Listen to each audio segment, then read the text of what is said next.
तो स्टूडेंट यहाँ पर देख सकते हैं कि फिर से आदिवासी कल्याण आयोग के द्वारा स्कॉलरशिप 2023-24 का जो फॉर्म है ई कल्याण पोर्टल के थ्रू जिसको फॉर्म फिल करते हैं स्कॉलरशिप पाने के लिए, तो इसके डेट को फिर से एक्सटेंड कर दिया गया है। ऑलरेडी मैंने वीडियो बना दिया था,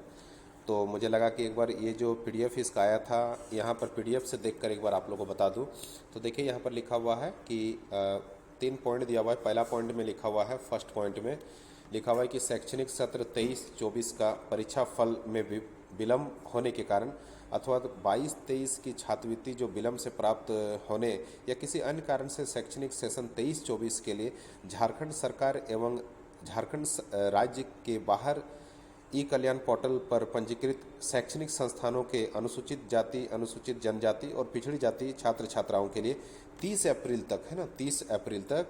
अप्रैल तक आवेदन किए जाने हेतु ई कल्याण पोर्टल खोल दिया गया है। ठीक है, हम लोग ऑलरेडी बात किए थे कि आप लोग टेंशन मत लीजिए कि बहुत जल्द जो डेट जो है उसको एक्सटेंड कर दिया जाएगा। आप में से बहुत से स्टूडेंट बार बार मैसेज कर रहे थे कि सर डेट को एक्सटेंड किया जाएगा कि नहीं किया जाएगा कि नहीं। तो देखिए, जिनका भी रेसिडेंशियल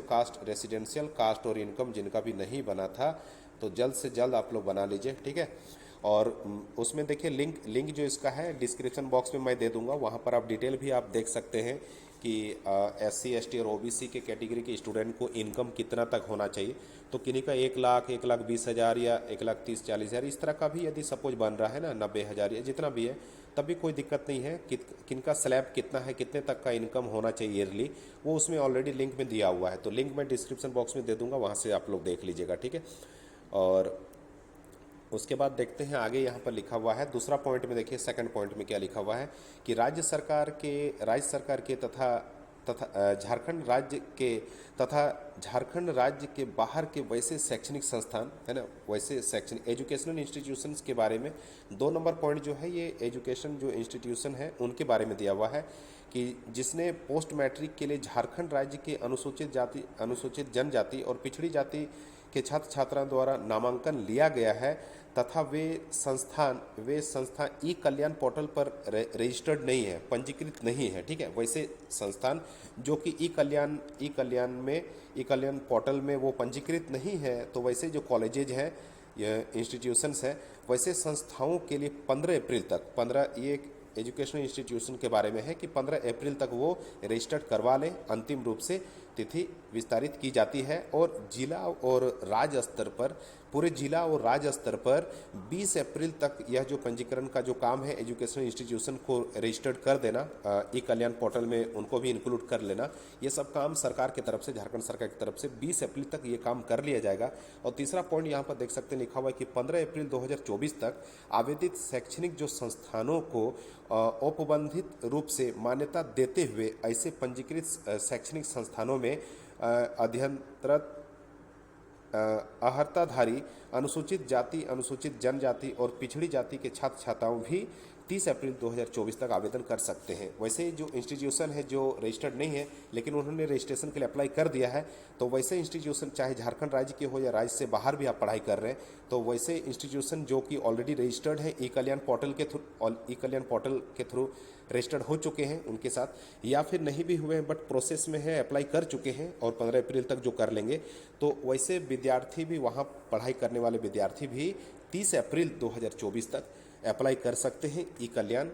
2023-24 जो फॉर्म फिलअप हो रहा है। डेट को एक्सटेंड किया गया है, 23-24 का स्कॉलरशिप का फॉर्म के लिए अप्लाई कर दें आप लोग। रेजिडेंशियल कास्ट और इनकम इसके लिए आपको चाहिए, इनकम 6 महीने के अंदर का होना चाहिए और आपको बोनाफाइड सर्टिफिकेट भी चाहिए। ठीक है, बोनाफाइड सर्टिफिकेट आपको अपने इंस्टीट्यूशन से, अपने कॉलेज से मिलेगा। ये सब सारा आपको अपलोड करना है, लेकिन रेजिडेंशियल कास्ट और इनकम में आप अपने कॉलेज से पता कर लीजिएगा। यदि प्रज्ञा केंद्र का यदि स्टाम्प और सिग्नेचर यदि चाहिए, आप अपने इंस्टीट्यूशन से पूछ सकते हैं। यदि स्टाम्प चाहिए तो आपको स्टाम्प लगाना पड़ेगा, क्योंकि रांची जिला में ज़्यादातर कॉलेज वाले जो हैं वो रेसिडेंशियल कास्ट और इनकम में स्टाम्प और मोहर प्रज्ञा केंद्र का मांग रहे हैं। यदि नहीं है तो कॉलेज वाले रिजेक्ट कर रहे हैं। ठीक है, तो 30 अप्रैल लास्ट डेट है, एक दूसरे को इन्फॉर्म कर दे। और ये जो PDF है ये इसका जो कॉपी है मैंने अपने ग्रुप, जो हमारा टेलीग्राम ग्रुप है, उसमें मैंने भेज दिया है। और लिंक ई कल्याण का जो लिंक है, डायरेक्ट लिंक जिसे क्लिक करके आप फॉर्म को भर सके, उसका भी लिंक डिस्क्रिप्शन बॉक्स में मैं दे दे रहा हूँ, तो वहाँ से आप लोग जाकर देख लीजिएगा। ठीक है, और जितना जल्द हो आप लोग अर्जेंट बेसिस पे अपना रेजिडेंशियल कास्ट और इनकम बनवा लीजिए और कॉलेज में आप लोग कॉलेज में जाकर अपना